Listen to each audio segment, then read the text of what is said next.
Hello everyone, कैसे हैं आप सब। आज हम बात कर रहे हैं GST for freelancer and consultant के बारे में। तो स्टार्ट करते हैं जी। सबसे पहले हम बात करते हैं कि फ्रीलांसर बोलेंगे किसे। तो फ्रीलांसर का मतलब है कोई भी पर्सन जो वर्क कर रहा है मल्टीपल इंगेजमेंट्स पे and are not employed by anyone, किसी के अंडर में भी जॉब नहीं कर रहा है। They work under contract basis on a specific assignment. वो किसी स्पेसिफिक असाइनमेंट के लिए काम कर रहे हैं and receive a contract fees for the same. और उसके लिए उन्हें क्या मिल रही है, अपनी कॉन्ट्रैक्ट फीस। तो हमने डेफिनेशन रीड की तो उससे ये क्लियर हो गया कि फ्रीलांसर क्या है, एक सर्विस प्रोवाइडर है। और जो सर्विस प्रोवाइडर पर रूल्स एप्लीकेबल होते हैं जीएसटी में, वही क्या होंगे, फ्रीलांसर पर एप्लीकेबल हो जाएंगे। तो whether freelancer is liable to be registered, freelancer को जीएसटी रजिस्ट्रेशन लेना पड़ेगा या नहीं लेना पड़ेगा, उसके बारे में हम बात करते हैं। Under the GST law mandatory registration need to be obtain in the following situation. कौन कौन सी सिचुएशंस है। अगर हमारा टर्नओवर 20 लाख रुपए से ज्यादा हो जाता है तो हमें जीएसटी रजिस्ट्रेशन लेना पड़ेगा। कुछ स्टेट में ये लिमिट क्या है, 10 लाख रुपए। अगर 10 लाख को क्रॉस करेगा तो हमें जीएसटी रजिस्ट्रेशन लेना पड़ेगा। अगर हम कोई सर्विस दे रहे हैं OIDAR की, अगर हमारा टर्नओवर क्रॉस नहीं करता है तब भी हमें जीएसटी रजिस्ट्रेशन लेना पड़ेगा। अगर हम एक्सपोर्ट करते हैं सर्विस का तो भी हमें मैंडेटरी जीएसटी रजिस्ट्रेशन लेना पड़ेगा। ठीक है जी।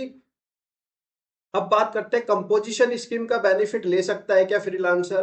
तो मार्च 2019 में गवर्नमेंट ने फिर सर्विस प्रोवाइडर के लिए भी कंपोजिशन स्कीम का बेनिफिट दिया था।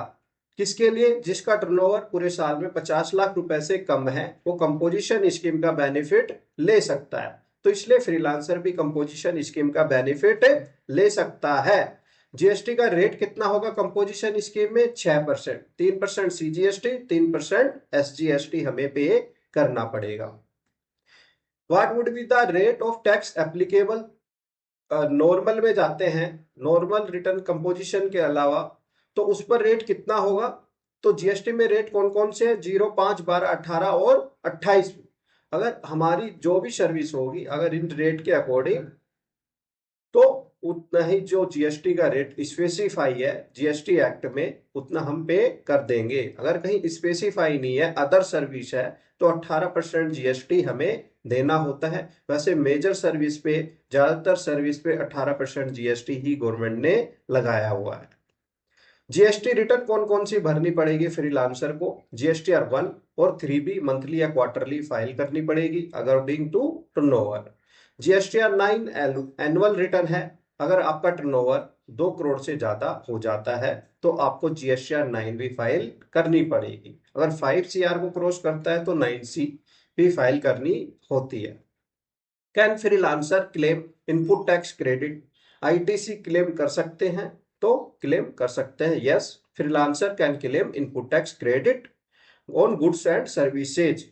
कंडीशन क्या है, यूज्ड इन द कोर्स और फर्दरेंस ऑफ बिजनेस।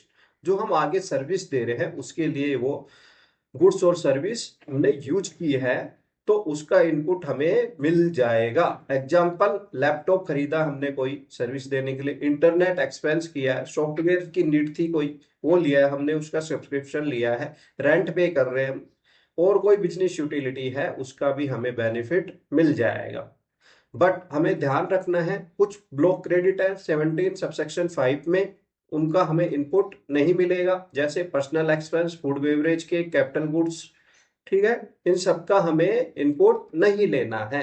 और इनपुट लेते टाइम हमें यह भी ध्यान रखना है कि हमारे पास प्रॉपर टैक्स इनवॉइस होनी चाहिए और पेमेंट वेंडर को हमने टाइमली कर दी है। लेट फीस एंड पेनल्टी कितनी है। Penalty for late filing are 50 rupees per day for GSTR 1 and 3B। अगर नील रिटर्न है तो 20 रुपीज पर डे हो जाएगी। Common GST mistake freelancer make, कौन कौन से कॉमन जीएसटी मिस्टेक फ्रीलांसर करते हैं। लेट रजिस्ट्रेशन, हमारा टर्नओवर 20 लाख 10 लाख से ज्यादा हो गया, या एक्सपोर्ट कर रहे हैं हमने जीएसटी के लिए अप्लाई ही नहीं किया या लेट अप्लाई किया। नोट फाइलिंग नील रिटर्न, जीएसटी रजिस्ट्रेशन तो ले लिया, कोई बिल नहीं कट रहे और हम रिटर्न भी नहीं फाइल कर रहे। बिल कटे या ना कटे, सेल हो या ना हो, बट हमें रजिस्ट्रेशन लेने के बाद नील रिटर्न तो फाइल करनी ही पड़ती है।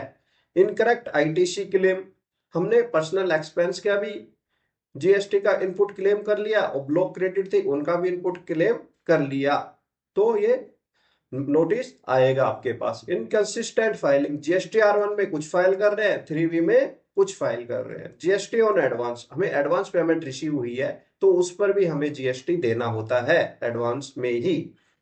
ओके जी, thank you so much. Please like share and subscribe for regular updates. धन्यवाद।